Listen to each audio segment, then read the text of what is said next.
My name's Benji and welcome to Dice vs Cards. Today we're teaching you how to play Res Arcana. Now we've already done a review for this game and I'll put a link to that in the description below. We're going to be teaching you in the most time sensitive manner possible in order for you to be able to get this to the table as soon as possible. And we're going to be doing that without providing you with information overload. So if you're wondering why this guy on screen is still waffling, I couldn't agree more. Let's do this.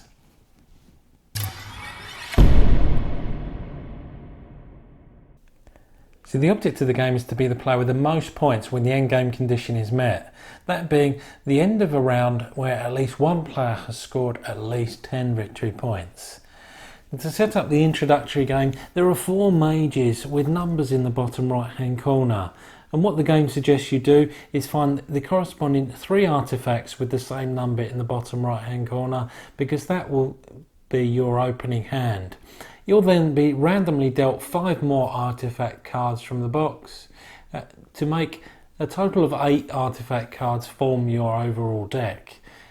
In a normal game, you would simply be given 8 random artifacts to start the game and draw the top 3 of that deck. Each player will then start with one of each essence. So here we have the yellow representing gold, blue representing calm, red representing elan, black representing death, and green representing life. You'll then, again for the introductory game, need to place the 5 places of power tiles with the orange symbol in the top right hand corner. On the flip side is more variety in places of power for future games. Each player will then need easy access to the 8 magic item cards that come with the game. And then starting in reverse order with the last player, after you determine who the first player will be, each player will take one of these magic item cards for use on their first turn. Then in reverse order, the second from last player will pick, and so on, until everyone has taken a magic item card.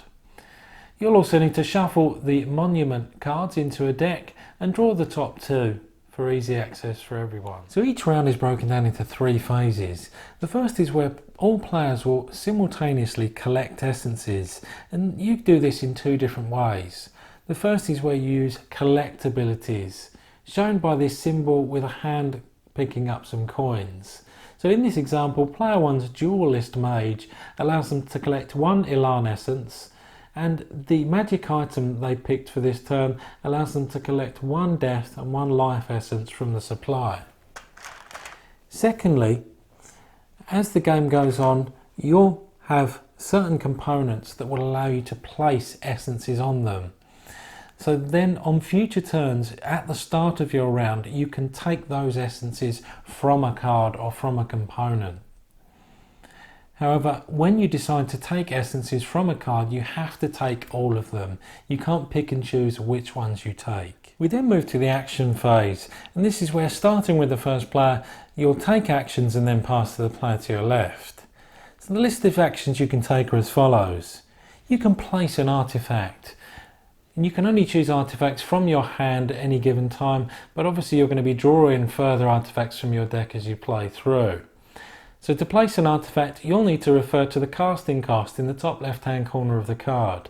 So here you'll see player 1 wants to play the Hand of Glory artifact and will need to play 1 life and 1 death essence to do so. Once you've paid the cost, you'll then place that card face up in front of you for use from then on.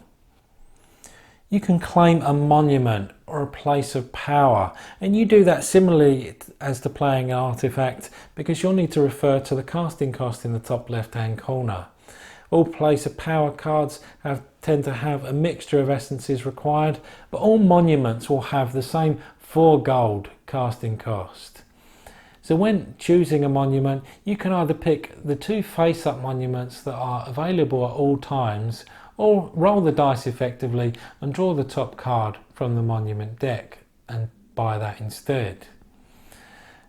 As soon as you take a monument card from the face-up selection, you'll then need to replace it with the top card of the monument deck.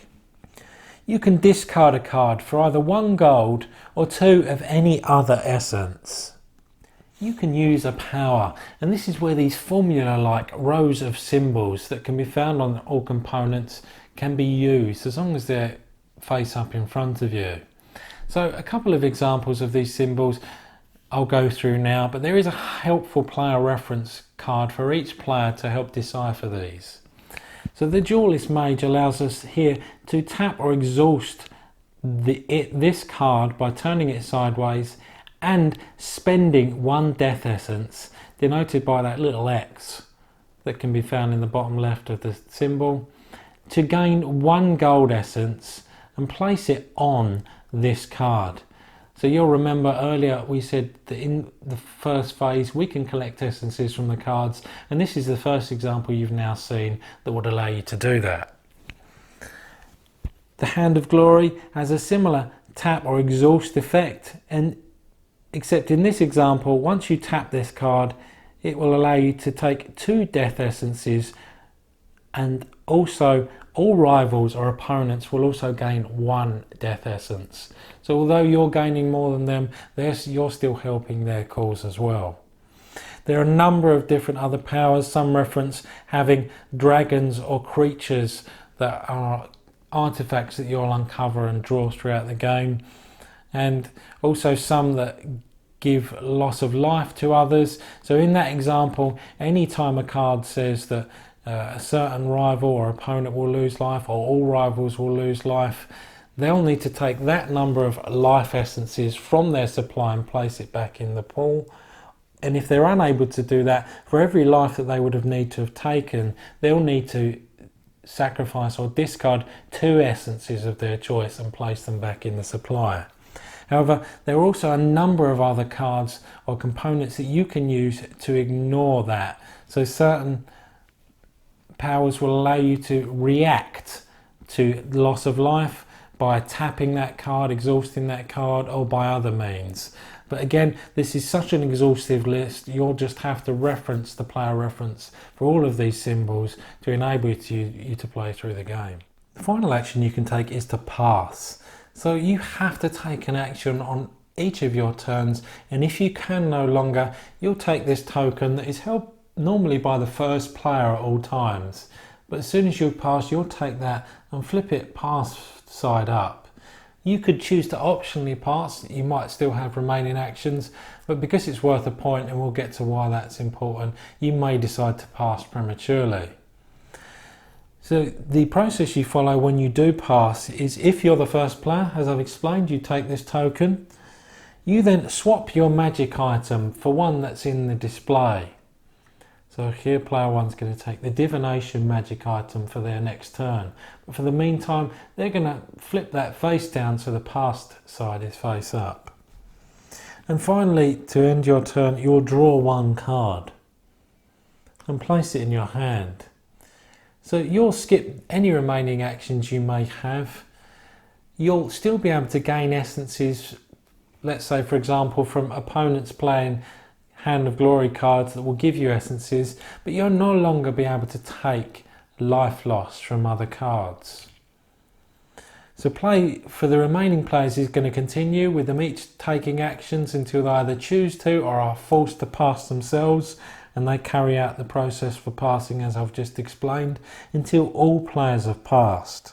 So the final phase is the check victory phase, and this is where you check to see if at least one player has scored 10 points. Remembering, if you're the player that passed, you're going to have 1 extra point from this pass token. So if that in-game condition is then met, then at the end of that round the end-game scoring takes place. So all players will tally up the number of the points they've collected. So you'll see the places of power are the primary means to gain points, and some of those, like this Cursed Forge here, will give you a variable number of points dependent on the number, in this instance of gold, that you've placed on it throughout the game.